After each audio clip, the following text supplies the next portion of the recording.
Yo, what's up YouTube? Today we're going to be talking about should you be rolling for Arataki Itto or Xiao? As somebody who owns both the characters, I'm going to tell you about the pros and cons for each one. But before we get started, make sure to hit the subscribe button and the like button to help me hit 10k subscribers. We're almost there, and it would mean the absolute world to me to get it before the year ends. It's a goal, it's a goal. Anyways, let's get into it. We're gonna break this video down into multiple parts. We're gonna talk about free to play versus pay to win for both the characters. We're gonna talk about the weapon included with that part, as well as combat, team compositions, and final thoughts. So let's get into things. First off, before we truly dive in, I just want to say, when rolling for these characters, if you do it based off of personality and things like that, then this video is not too much for you, because at the end of the day, that's all personal preference. Arataki Itto is a really funny character with an amazing heart, and Xiao has a really tragic but uplifting backstory too. So at the same time, that's like whatever you personally prefer for those reasons. When it comes to the paying aspect, in my opinion, if you're a free-to-play player and you have the time to grind out the game efficiently, I think Xiao is probably one of the better options you'll take for a heavy damage dealer. When it comes to Arataki Itto, his weapon matters a lot more than you think. His weapon scales him out of this world and astronomically. It is insane. Redhorn is one of the best weapons for a character type in the game right now. And as for Xiao, sure, like the primordial Jade Spear is really, really exceptional on him. But at the same time, you could buy the $5 spear from the Battle Pass, which also has crit rate on it. So that's pretty dope. There's also the other option, which is in the Star Glitter Exchange, which is like the shop that you use when you roll for characters. You get this currency in game called Star Glitter, and you're able to, in like the Masterless Star Glitter in particular, where you're able to buy certain weapons in the shop as well.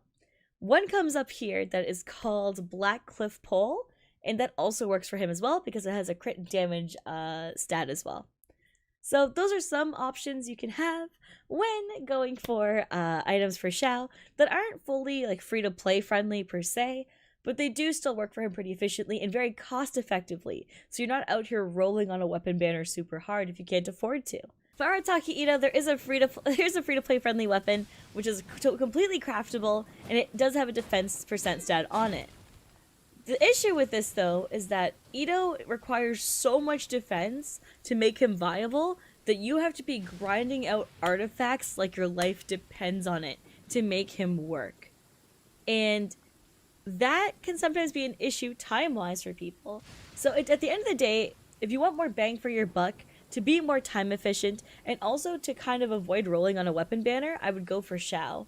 But in general, if you have more time to grind out artifacts efficiently, then I would go for Arataki Itto, even if you're free to play, because you can craft his defense weapon without rolling for Redhorn. So if your time matters more or $5 matters more, that's up to you. The next part we're going to go to is combat. Arataki Itto acts as a heavy initiator and loves to build stacks. He is a boy that needs attention and also for his hair to be pushed back constantly. With that in mind, how he works is that you have Ushi, which is your elemental skill, and Ushi and your attacks will both gain stacks for him. Upon gaining stacks, you're able to unleash a massive blow and consecutive strikes in a row by holding down your charged attack. This gets enhanced by your team composition as well. For example, running Goru with Arataki is a pretty big necessity to get some decent numbers out for him. That or running an Albedo. Both help him a lot in all.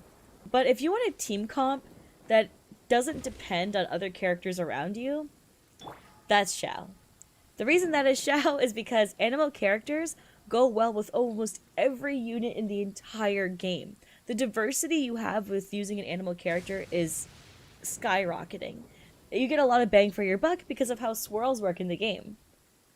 But the only issue with running Xiao is that when you have a Geo character, they have no compatibility whatsoever.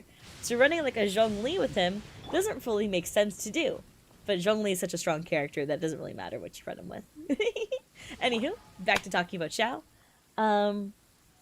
The way that Xiao works is that the more enemies there are, the stronger he is. Purely because of how anemo damage works. and how swirl characters work in general for Animo.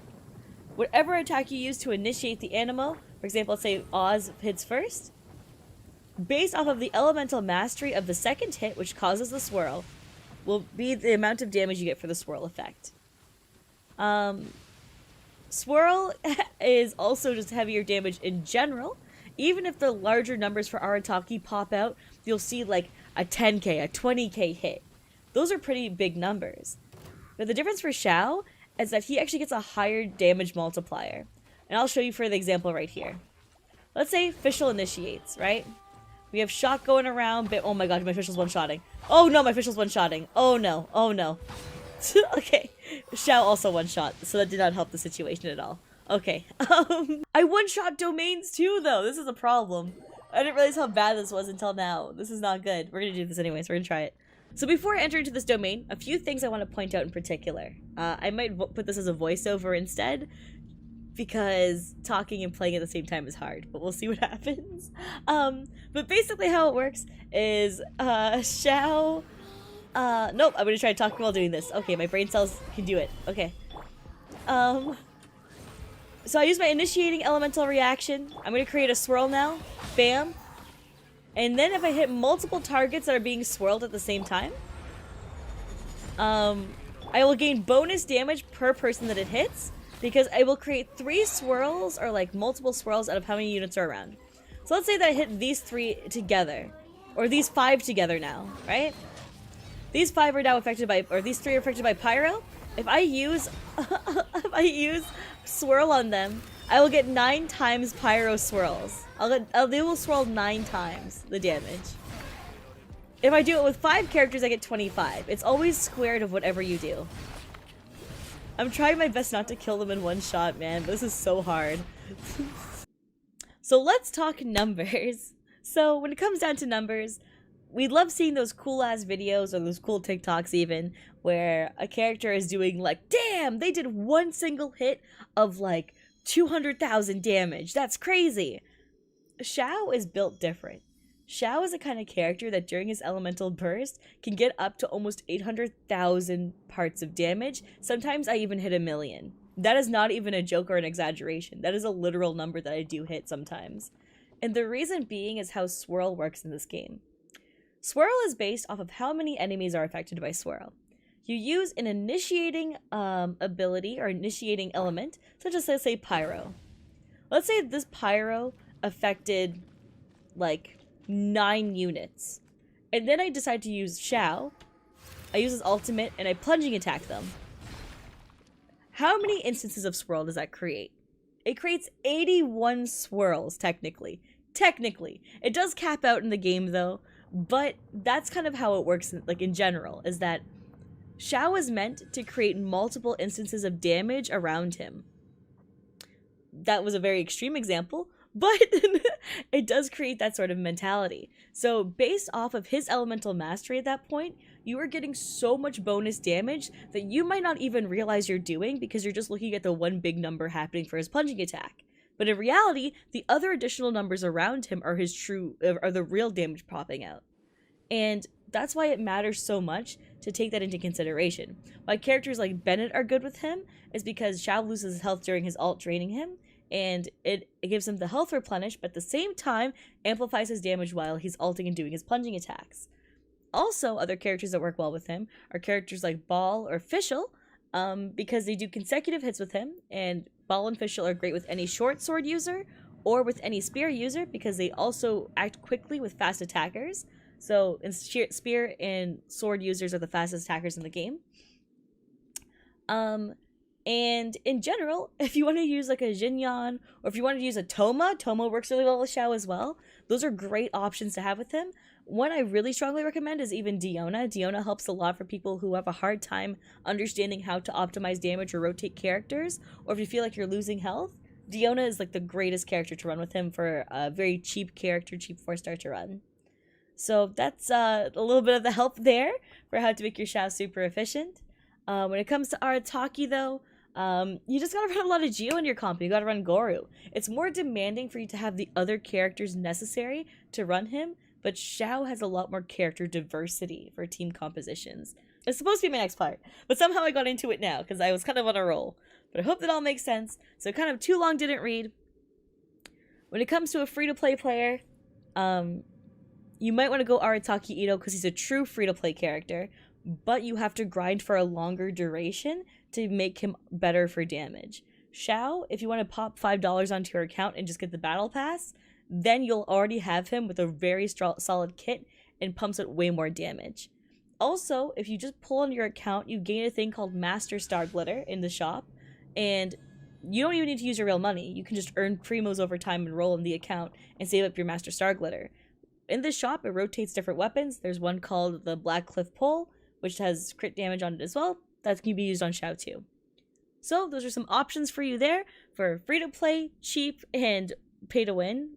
Pay-to-win, I would personally go Arataki.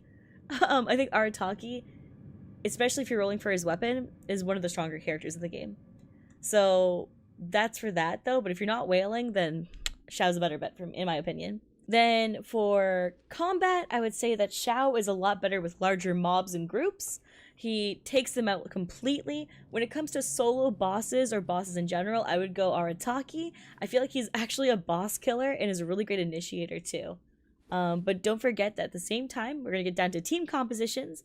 Arataki is more required for you to have characters like Albedo or Goru especially to be on your team comp to make him even stronger and to help him adapt. When it comes to Xiao, Xiao has a lot more versatility in his build. You can pretty much run any character with Xiao and it works technically because he is a swirl-based character as long as they're not Geo. Because Geo characters and animal characters don't interact properly. So that's the whole recap. In all, if you're asking who do I roll for and you just want to make better team compositions for yourself and have a cute short king, then you gotta go Xiao. Xiao is probably one of the most friendly characters you're gonna have for yourself. If you are a whale, Arataki Itto's dope. He's really fun. And I played on an account recently that had him at C1 and his weapon, and oh my god. That is a blast. It is so good. I own Arataki. I didn't whale for him in the sense of getting him C1 or his weapon. Either way, he was also fun with my free-to-play builds for him too, so he is fun. It's just that for higher damage, more clearing, more efficiency in general, Xiao. Also, if you haven't grinded out the Verdescent domain, that's okay, because you get gladiators all the time. Gladiators finale, if you run the 4-piece, is fine to run on Xiao as a temporary. I strongly recommend, though, running a 2-piece gladiator, 2-piece Verdescence. The reason why you don't run 4-piece Verdescence on Xiao is because he already gains, his attack converts into animo damage during his ult. So you don't need to have bonus animo damage because you already get it because of how his attack works. So those are some base level advice for deciding which one you want to roll for. Actually, you know what? That's some pretty damn good advice for which one you want to roll for. And hopefully, good luck to you who want to last minute pull for Arataki Itto or wait for Xiao in patch 2.4. I will be making a full Xiao guide coming out right before he drops. So make sure to stick around the channel for more Xiao stuff. And I will catch you guys later. Bye! Oh, and let me know in the comments below. Are you rolling for Arataki or Xiao? Yi! Or Shinhe? Or Ganyu? Or Zhongli? There's a lot of characters coming. Anyways, see you later!